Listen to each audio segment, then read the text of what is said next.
Thanks. The number of local coronavirus cases is the lowest it's been in months. But doctors worry a lot of people are still at risk of getting infected because they're not vaccinated. Here's News Channel 6's Chloe Salsameda. Vaccination rates in the Augusta area are significantly lower than what healthcare experts hoped they would be at this point. That has only fueled efforts to get out in the community and hold clinics in uncommon places like airport hangars. Dozens of people heading to Augusta Regional Airport, not for a flight, but for vaccinations. The airport teaming up with Gold Cross EMS for a COVID-19 vaccination clinic. It comes as vaccination rates remain low in the CSRA. Less than a quarter of the population has gotten their shots in Richmond County. Doctors worry many people are still at risk of getting infected.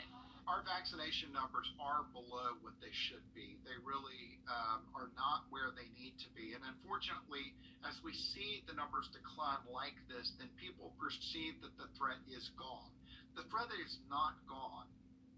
Dr. Poole says the next step in the vaccination process is to transition out of mass vaccination sites and move vaccines into more pharmacies and doctors' offices so they're more accessible to patients. In Augusta, Chloe Salsameda, Wjbf, News Channel 6. The state of emergency in South Carolina. The opioid epidemic really is the first step to solve these larger problems. Several people came forward on social media this weekend saying someone driving in downtown Augusta hit their cars and kept going. We now know more details about the situation that created a social media stir, with Richmond County Sheriff's Office charging 3 people involved, 1 with drunk driving. News Channel 6's Renetta Dubose has more. It's a first Friday some people say they will never forget, and not because the good times were rolling, but someone else was, leaving damages to several vehicles. It's like something I do almost every other weekend. His typical trip to downtown Augusta turned into a disaster. Caven Holmes tells us he was visiting Firehouse Bar when he stepped outside to smoke and saw a bad wreck. I didn't think it was my car. I just said, oh, that's a really bad crash. And then my girlfriend was like, that's your car. Holmes joins at least 4 others traveling or parked on Broad Street between 11th and 12th who claim their cars were hit by Anthony Holcomb before he sped away. I started freaking out. I was like, this is not happening. There's no way.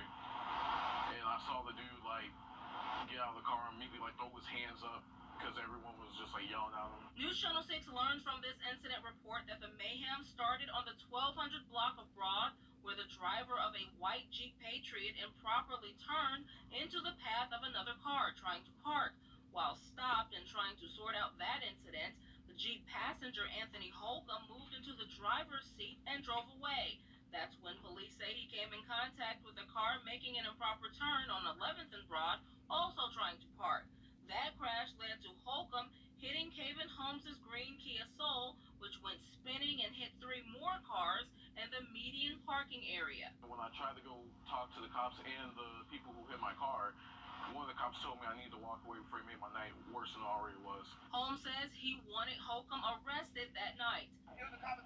Others took to Facebook demanding the same thing. Nearly 2 days later, investigators announced Holcomb is being charged with a DUI, leaving the scene and driving too fast for conditions.